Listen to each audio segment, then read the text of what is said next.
আমি আগে থেকে বুঝতাম তুমি আমায় ভালোবাসো, হয়তো আমিও তোমায় ভালোবাসি, একটু না অনেকটাই ভালোবাসি। কিন্তু এটা কখনোই সম্ভব নয়। যদি তোমার আব্বু আমাদের এই ভালোবাসা সম্পর্কে জানে, তবে হয়তো আমার প্রতি তার যে ভালোবাসা তা ঘৃণায় পরিণত হবে। আর এটা আমি চাই না। তোমার এই আবেগ হয়তো কয়দিন পরই শেষ হয়ে যাবে, কিন্তু আমি সারা জীবন ওনার কাছে অপরাধী হয়ে থাকতে চাই না। তাই চলে গেলাম, হয়তো আর ফিরবো না তোমার পৃথিবীতে সুমন নামের যে নতুন চারাগাছটি একটু করে মাথা উকি দিচ্ছে, মনে করো সেটা অকালেই ঝরে গেছে। ভালো থেকো। নিশি কয়েকবার ফোন দিছে, বারবার কেটে দিছি। নিশির নাম্বার থেকে একটা মেসেজ আসলো। শুধু একবার ফোনটা রিসিভ করো প্লিজ।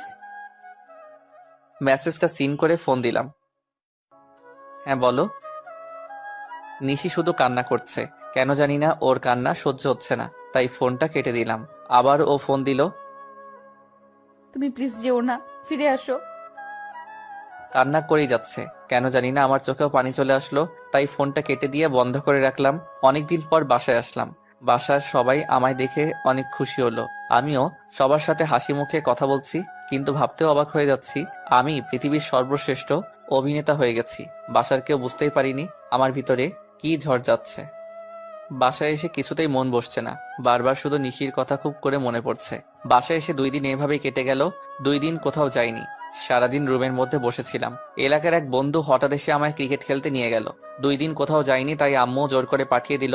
বন্ধুর সাথে ক্রিকেট খেলতে গিয়ে কিছুতেই মন বসছিল না, তাই কিছুক্ষণ সময় ওদের সাথে থেকে একটু পরে চলে আসলাম। বাসায় এসে দেখি বাসার সামনে একটা গাড়ি দাঁড় করিয়ে রাখা। আমাদের বাসায় আবার কে আসলো? গাড়িটা দেখতে অনেকটা নিশির গাড়ির মতো। গাড়ির দিকে তাকিয়ে আবার নিশির কথা মনে পড়ে গেল। দাঁড়িয়ে না থেকে ভিতরে গেলাম। ভিতরে গিয়ে দেখি নিশির আব্বু। আঙ্কেল, আপনি কেমন আছেন? ভালো নেই বাবা, কোনো রকমে বেঁচে আছি। আপনি আমাদের বাসা চিনলেন কিভাবে? তোমার আব্বুর নাম্বার ছিল, আর তোমার ফোন তো বন্ধ। ওটার একটু সমস্যা হয়েছে তাই। সুমন, তোমার সাথে আমার কিছু কথা আছে। হ্যাঁ বলুন। চলো তোমার রুমে গিয়ে বসি। আঙ্কেল আর আমি আমার রুমে আসলাম। হ্যাঁ আঙ্কেল বলুন। নিশি সুসাইড করার চেষ্টা করেছিল। কথাটা শুনে বুকের ভিতরে কেমন যেন ব্যথা করতে শুরু করলো। কি বলেন আঙ্কেল? নিশি এখন কেমন আছে? ও এখন হাসপাতালে। আঙ্কেল কান্না শুরু করলো। সুস্থ আছে তো? কিভাবে সুস্থ থাকে? কোনো ওষুধও খাচ্ছে না। বলেছে তুমি ছাড়া ও ওষুধ খাবে না। আর তুমি তো জানোই ও কতটা রাগী আর কতটা জেদি। তার মানে আঙ্কেল সব জেনে গেছে। কি বলবো এখন আঙ্কেলকে, কিছু তো মাথায় আসছে না।